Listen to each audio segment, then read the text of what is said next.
नमस्कार दोस्तों, आप सभी का स्वागत है आपका अपना YouTube channel study today with Viplav में। तो दोस्तों, आज की इस वीडियो में हम झारखंड बोर्ड परीक्षा 2025 के लिए क्लास 10th के हिंदी बी का एक मॉडल क्वेश्चन पेपर को देखेंगे। मॉडल क्वेश्चन पेपर एग्जाम के लिए काफ़ी ज़्यादा इंपॉर्टेंट होता है। यहाँ से आपको पता चलता है कि एग्जाम में क्वेश्चन का लेवल कैसा रहेगा, एग्जाम का पैटर्न कैसा रहेगा, और ये क्वेश्चन भी एग्जाम के लिए वेरी वेरी इंपॉर्टेंट रहता है।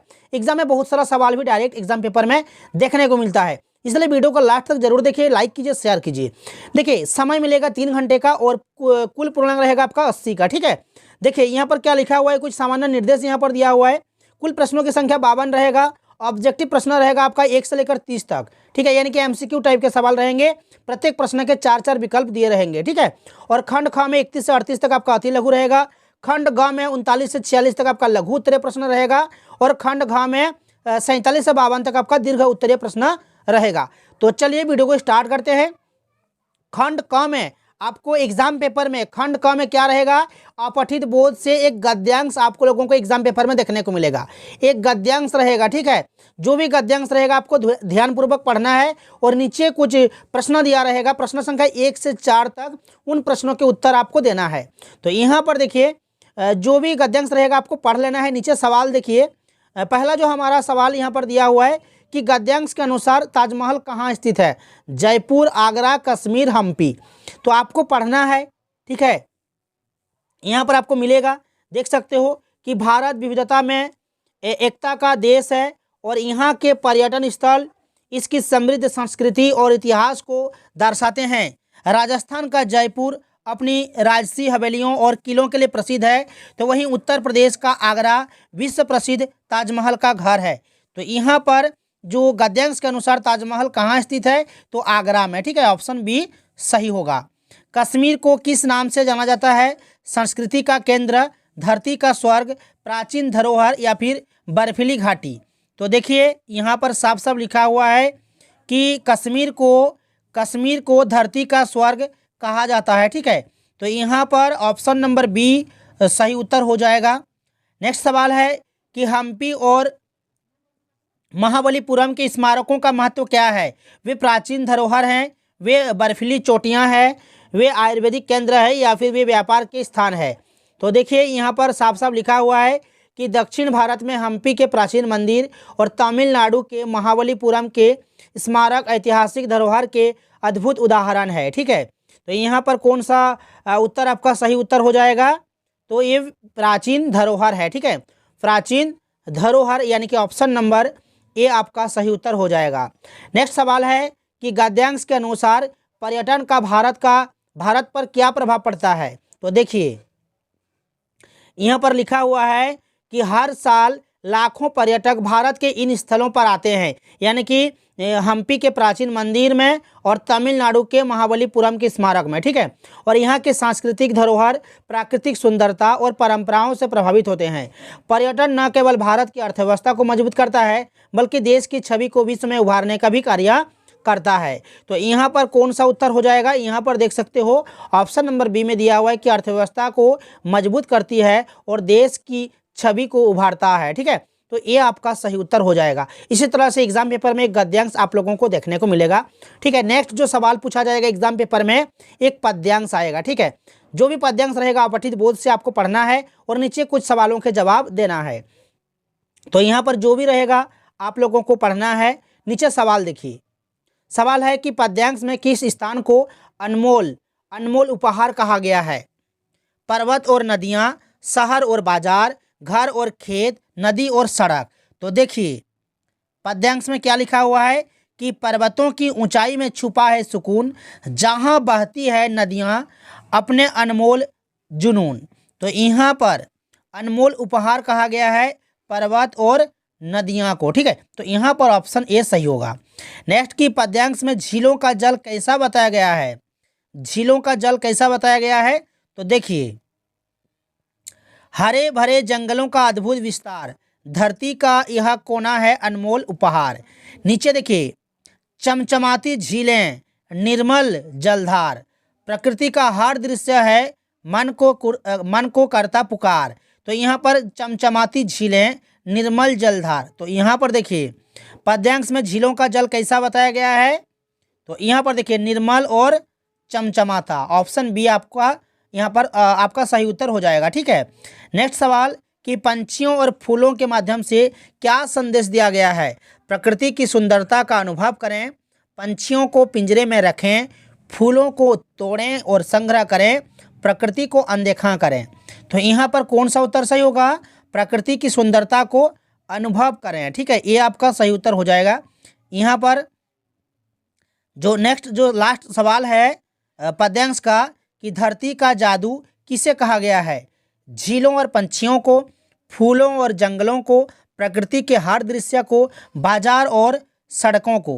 तो देखिए यहाँ पर देखिए कि आओ इस सुंदरता को सहेज में लें, प्रकृति के इस उपहार को मान करें हम, संतुलन बनाकर चलें इस धरा पर, यही हमारी कृतज्ञता होगी हर दिशा पर। तो यहाँ पर कौन सा उत्तर सही होगा, प्रकृति के हर दृश्य को। ठीक है, धरती का जादू कहा गया है प्रकृति के हर दृश्य को। तो इसी तरह से जो है आप लोगों को आंसर देना है। नेक्स्ट जो सवाल रहेगा खंड ख में रहेगा व्याकरण यानी कि ग्रामर से सवाल पूछा जाएगा। प्रश्न संख्या 9 से लेकर 20 तक आपका जो एमसीक्यू पूछा जाएगा वो ग्रामर से रहेगा। ठीक है, यानी कि कुल मिलाकर 12 प्रश्न रहेगा आप लोगों का ग्रामर से। अलग से वीडियो बना दूंगा। ठीक है, अलग से ग्रामर का वीडियो बनाया जाएगा। आप लोग बस चैनल के साथ जुड़े रहिए, चैनल को सब्सक्राइब करके रखिए और इस वीडियो को लास्ट तक जरूर देखिए। वीडियो को एक लाइक कीजिए, सभी दोस्तों में शेयर कीजिए। नेक्स्ट जो हमारा सवाल है कि बालकृष्ण शब्द का संधि विच्छेद क्या है।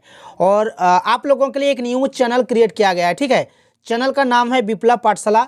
इस चैनल के इस वीडियो के डिस्क्रिप्शन में न्यू चैनल का लिंक डाल दूंगा, आप लोग जो है उस चैनल को सब्सक्राइब कर लीजिएगा। ठीक है, नेक्स्ट जो हमारा सवाल है कि बालकृष्ण शब्द का संधि विच्छेद क्या है।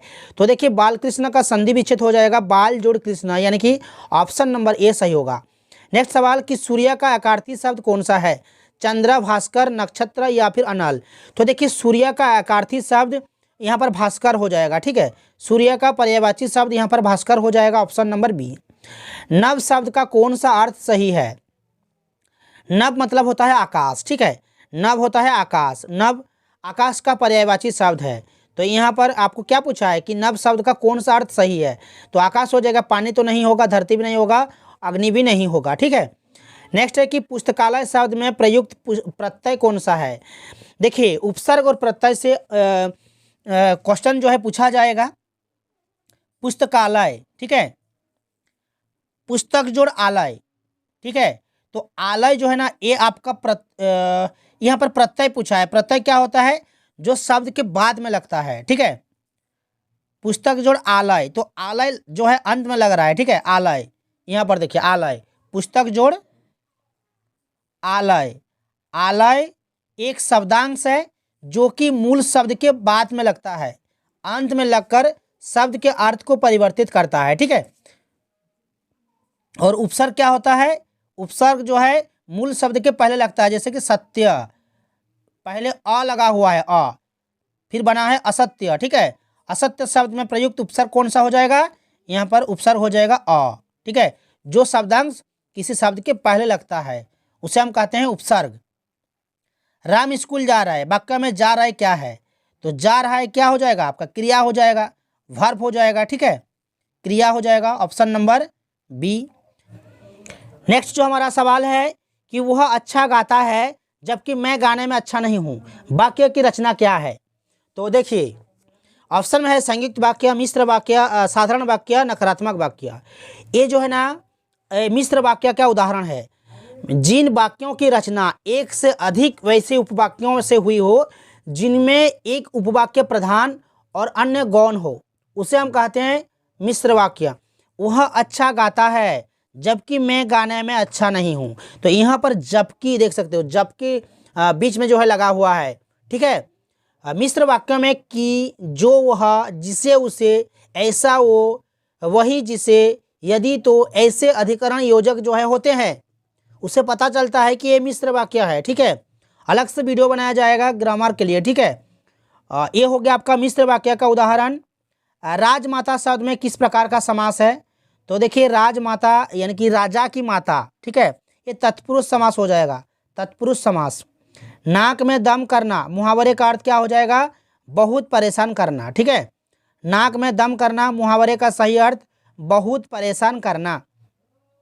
उपकार, उपकार शब्द का विलोम शब्द कौन सा है? उपकार शब्द का विलोम शब्द, उपकार का उल्टा हो जाएगा अपकार। ठीक है, ऑप्शन ए सही होगा। खाना शब्द किस प्रकार की क्रिया है? साधारण क्रिया, भाववाचक क्रिया, कर्मवाचक या फिर अवस्था? तो देखिए खाना, खाना जो है आपका कर्मवाचक क्रिया हो जाएगा। ठीक है, ऑप्शन सी। नेक्स्ट है कि वह पढ़ाई कर रहा है फिर भी वह असफल हो गया। तो यह किस प्रकार का वाक्य है? तो ये जो है संयुक्त वाक्य है। ठीक है, इसमें दो वाक्य जुड़ा हुआ है, वह पढ़ाई कर रहा है और फिर भी वह असफल हो गया। ये आपका संयुक्त वाक्य का उदाहरण हो जाएगा। संयुक्त जहाँ दो या दो से अधिक उपवाक्य किसी समुच्चय बोधक यानी कि योजक अव्यय पद से जुड़ा हुआ होता है। ठीक है, किंतु, अन्यथा, और, या, इसलिए, ये सब जो है अव्यय शब्दों से वाक्य जुड़े होते हैं। और तो ये आपका संयुक्त वाक्य का उदाहरण हो जाएगा। ठीक है, नेक्स्ट आपका पाठ्य पुस्तक से सवाल रहेगा। पाठ्य पुस्तक से सवाल रहेगा, जो भी सवाल रहेगा आप लोगों को गद्यांश को पढ़ना है। खंड ग में एक गद्यांश आएगा पाठ्य पुस्तक से। तो यहाँ पर देखिए गांव के युवक का नाम क्या था? निकोबार, तंतारा, लिटिल या फिर कार? तो देखिए सर्दियों पूर्व जब लिटिल अंडमान और कार निकोबार आपस में जुड़े हुए थे तब वहाँ एक सुंदर सा गांव था। वहाँ एक सुंदर सा गांव था, पास में एक सुंदर और शक्तिशाली युवक रहा करता था, उसका नाम तंतारा। क्या नाम था? तंतारा। तो यहाँ पर तंतारा आपका ऑप्शन बी सही होगा। तंतारा किस प्रकार का व्यक्ति था? स्वार्थी, शक्तिशाली और नेक, क्रोधित और कठोर, आलसी। तो देखिए निकोबारी उसके बेहद प्रेम करते थे। तंतारा एक नेक और मददगार व्यक्ति था, यहाँ पर साफ साफ लिखा हुआ है। ठीक है, सदैव दूसरों की सहायता के लिए तत्पर रहता। तो यहाँ पर जो है शक्तिशाली और नेक हो जाएगा, ऑप्शन नंबर बी। ठीक है, तंतारा की प्रसिद्धि का मुख्य कारण क्या था? उसकी शक्ति, उसका त्याग और मददगार स्वभाव, उसका धन, उसकी शिक्षा। तो देखिए सदैव तंतारा जो है ना नेक और मददगार व्यक्ति था, सदैव दूसरों की सहायता के लिए तत्पर रहता। ठीक है, अपने गांव वालों को ही नहीं अपितु समूचे द्वीपवासियों की सेवा करना अपना परम कर्तव्य समझता था। तो यहाँ पर कौन सा उत्तर सही होगा? कि उसका त्याग और मददगार स्वभाव हो जाएगा। ठीक है, लोग किस समय तंतारा को स्मरण करते थे? उत्सव के समय, मुसीबत के समय, सामान्य समय में या फिर भोजन के समय? तो देखिए यहाँ पर देखिए उसके इस त्याग की वजह से वह चर्चित थी, सभी उसका आदर करते, वह मुसीबत में उसे स्मरण करते और वह भागा भागा वहाँ पहुँच जाता।